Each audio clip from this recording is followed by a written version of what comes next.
Deadly Desire, Day 9. Thank you so much for joining us for our special Fox 5 coverage of the Brendan Banfield murder trial happening now in Northern Virginia. Court back in session today, Wednesday, after a brief break for weather, the snow that we got over the weekend. And the big story today, Brendan Banfield taking the stand in defense for the first time. Vernon Miles, normally right here with me. He's enjoying some time off. But Bob Barnard back in the courtroom today. He joins us now live. Bob, this was the day a lot of people who have been watching this case have been waiting for, when Brendan finally took the stand to testify in his own defense. It was a little bit of a surprise that it was going to happen at all, and it's not over yet. But first and foremost, he started off by denying that he killed his wife, correct? Yeah, pretty much. I mean, he was on the stand an hour or so late today, and he was still on the stand when the day ended. But yes, he initially kind of talked about who he was, 40-year-old guy, born in New York, an IRS agent, how he met Christine, his wife, as freshmen in college, that they were together for almost 20 years. The defense introduced some family photos, trying to soften things up, but then I mean, he was being questioned by his own attorney, and he admitted, yes, he had an affair with the au pair, Juliana Magalhães, that he had had previous affairs. And when he said that about having previous affairs, I was sitting just a couple of rows behind Christine Banfield's parents, and the father, who briefly testified a week ago, kind of shook his head like, yeah, you did. But then Brendan said Christine also had affairs. So both husband and wife, according to Brendan's testimony today, had affairs, had gone to couples counseling, and decided to stay together. And he said that Juliana started an affair soon after she started working there, and that his wife, Christine, never knew about that affair, that he knew he'd had previous affairs, and that they, according to Brendan, acknowledged the two of them individually had previous affairs, but that Christine did not know he was having this affair with their new au pair, their second au pair. Apparently, they had a previous au pair for 2.5 years after they had a child. At the time of the murders, almost 3 years ago, the Banfield's daughter was Juliana Magalhães was their second au pair, and that this affair started less than a year after she started working for them. And then I'll play for you, not long after Brendan started testifying, basically his attorney came right out and asked about the whole murder plot that was, according to the au pair in her testimony a couple weeks ago, you know, laid out and concocted by Brendan not long after they started their affair. And here's what Brendan Banfield told the jury. No, there was no plan. At this point, our relationship is maybe 6 to 8 weeks old. I think that it's an absurd line of questioning for something that is not serious, that a plan was made to get rid of my wife. That is absolutely crazy. So that was it. He basically came right out and said no, that he had nothing to do with this. He later said, look, he didn't know about the whole catfish. This is his testimony again, Chris, that he didn't know anything about the catfishing scheme, about this secondary Gmail email account that supposedly, according to Juliana's testimony, that his wife Christine had started and, you know, joined this FetLife fetish website and created a Telegram, lure in someone. It's crazy because he's basically saying he didn't know about any of that until not only after Christine was killed, but after Juliana was arrested. And yet Juliana's testimony is that this was something that they had concocted together. So right off the bat, he's basically telling the jury, Chris, that I didn't kill my wife, I didn't conspire to kill my wife, and I didn't know anything about this whole catfishing scheme that au pair Juliana Magalhães, who's already pled guilty to manslaughter, charged with second-degree murder, and who testified for the prosecution. Brendan saying, no, I didn't know anything about that. I had no part in all this. So, Bob, obviously admitting to not only this affair, but previous affairs as well, not necessarily going to paint him in the best light in the eyes of the jury. But do you think, in your opinion, that he was partially doing that to kind of downplay the seriousness of the current affair, and that he would not have any reason necessarily extreme action if he had done it before and they had kind of worked through it. Yeah, I think, yes. I mean, again, starting with some family photos and then this whole, I copped the plea. I had an affair, but I didn't kill my wife. Christine had affairs. We decided to stay together. So, yeah, we'll see how that plays. Now, under cross-examination, it could be a different story. And again, I mentioned that apparently Brendan and Christine Banfield had been teenage lovers up on Long Island, New York, came down here for his job. And we're going to play a clip for you here when Brendan is answering his defense attorney's direct questioning about this affair and all this, what Brendan Banfield told the jury about how he and Juliana started their affair. We spent maybe an hour and a half or 2 hours talking about some random things, but also about her dating history. During this time, when she was talking about different people, she was described people that she was interested in, people that were taller, people that were older, and it appeared to me that she was, along with the photos, the screenshots that she had shown me of people that she had matched with, that she was basically describing me. Also, I guess when we were having this conversation, we were sitting at the island in the kitchen, and she scooted her seat closer to mine a couple times. And so what did you do at that point? I did not stop her advances. At some point, I told her that I was going to go upstairs, indicating that I was going to go to bed. And she said that she was tired and that she was going to do the same. A little bit of information about the upstairs of my house. Once you go upstairs, the master bedroom is to the left and all rooms are to the right. So her bedroom, a guest bedroom, and Valerie's bedroom are to the right.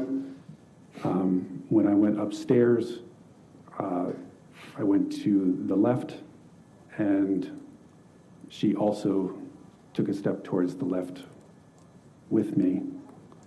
And we had a brief conversation there, and then she came with me into my bedroom.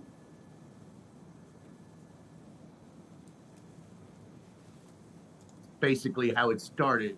There you go. That's kind of Brendan describing for the jury how the affair started.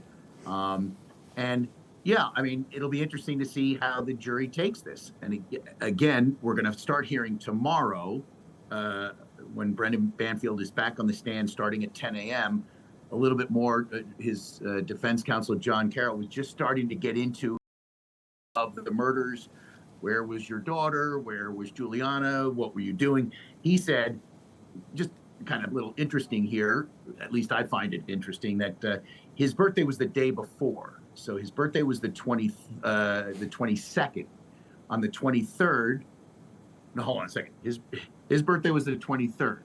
The murders were on the 24th. And that night, that Friday night, he said he and his daughter were supposed to go up to New York, not with Christine, but with his daughter to go to New York to celebrate with some friends. And on that day of the murders, he said he was going to a meeting about an undercover operation that, if successful, would have made him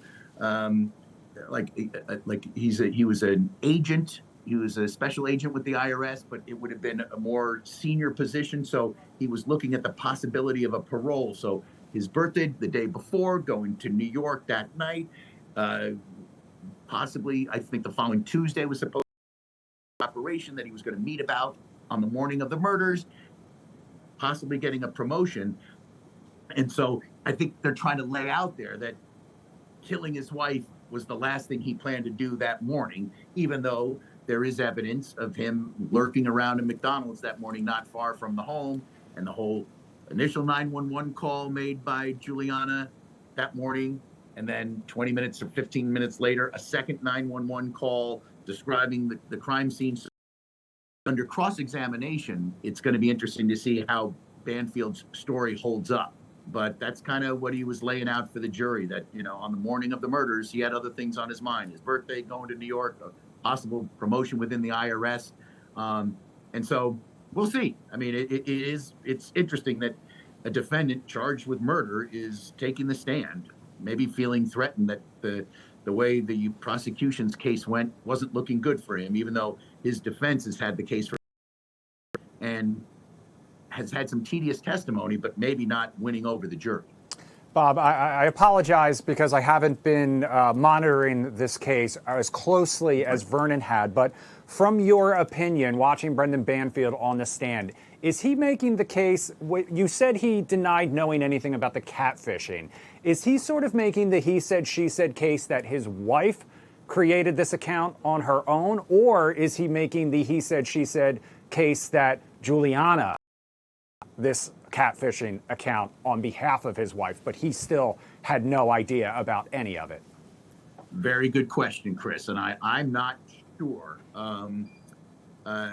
It seems to me like he's trying to distance himself from the au pair Juliana's story about the plan, as opposed to Christine had this other side. Yes, she had affairs, but had these fetishes and invited this guy on her own to the house. He did say to the jury late today that he never handled any of Christine's devices. So it's a good question. I'm not really sure where he's going with this and where his defense is going with this. My guess, and I've been wrong time and again here about timing of witnesses and what have you, my guess is lay it on the au pair, and that, maybe she was in love with him more than he was in love with her, and she wanted to get rid of the wife. I don't know. But Brendan seems to be saying, I had nothing to do with all the fetish thing, whether it was my wife dealing with it or Juliana's weird, plot to kill, her lover's wife. I just don't know. Yeah, and it brings back that testimony we heard last week that shocked both you and Vernon when asked whether a pair would become the daughter's new mom, and she said, kind of God willing, which kind of lends Brendan's argument, if that ends up his argument, that she may have been angling for this role. We'll have to see how it all plays out. You mentioned he testified that he never handled her devices. Earlier in the day, we did hear some expert testimony about those devices and whether or not we knew who used them. Right, Bob? Yes, this is a guy who has been kind of like the technical for the defense, handling their audio-visual presentations, but also is their digital evidence expert, basically. He deals with digital forensics and was kind of taking the jury through methodically, starting last week. Of course, they had the weekend and 2 days off because of the snow. And then all day today until about 3 this afternoon when Brendan Banfield took the witness. This defense witness was going through all the phone records and Gmail, phone and laptop data about what they were trying to say was who was using the devices. But the judge kept correcting them and saying, look, you don't know, you weren't there. So you can say Christine's laptop, Christine's cell phone was being used for some things, and Brendan's cell phone and Juliana at the house. So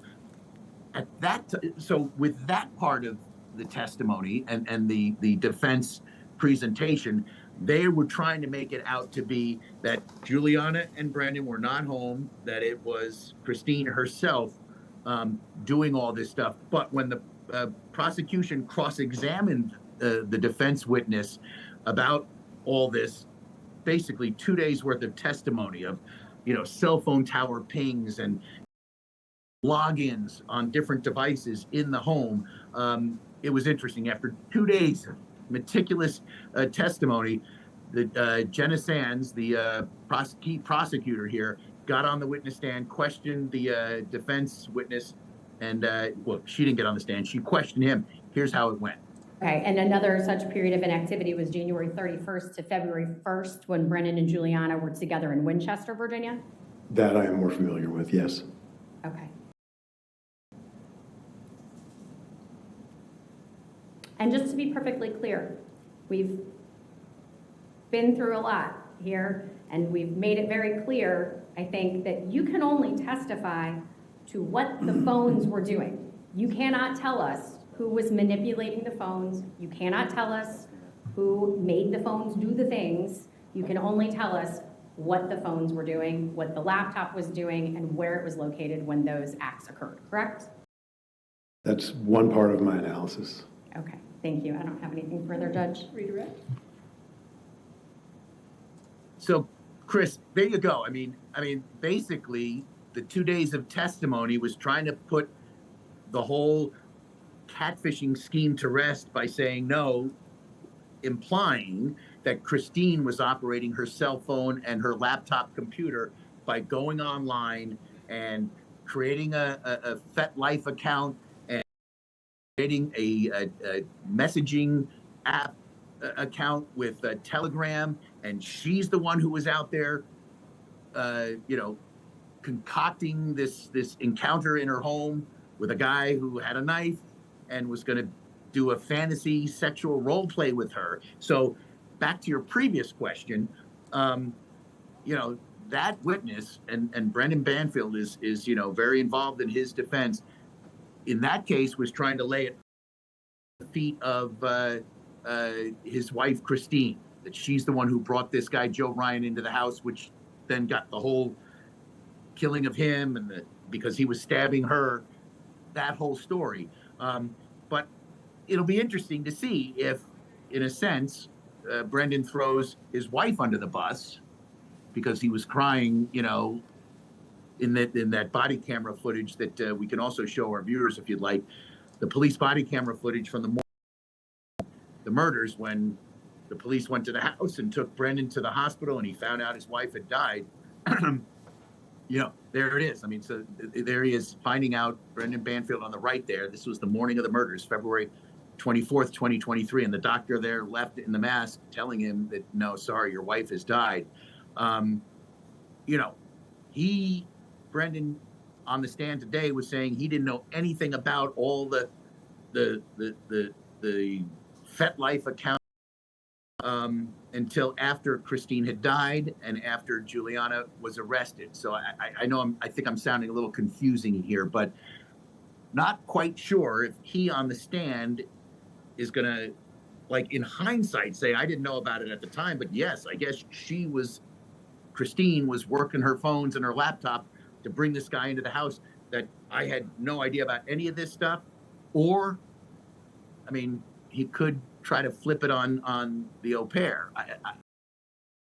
He'd be more sympathetic blaming the au pair who's still alive and has admitted to her involvement and pled guilty to manslaughter, as opposed to blaming his dead wife. If in the beginning of his testimony he was trying to kind of make it out like, besides their flaws, he loved her and they were a family at the time of the murders. Yeah. And that body camera footage, obviously new to us, but we had seen it in court. You had seen it in court.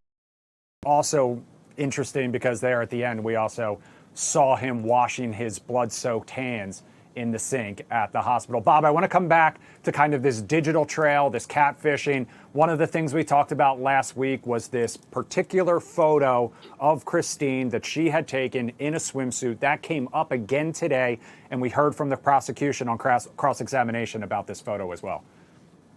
Yeah, it was a photo that Christine Banfield took of herself in January of 2023, so just about a month before the murders, at the fitness center that everybody went to, Christine, Brendan, and Juliana, and that she had taken a photo of herself in a new bathing suit in the bathroom, in the locker room at the gym, and she and Brendan exchanged messages on Facebook. So she sent him that picture, and he said, "Hey, you look great," or what have you.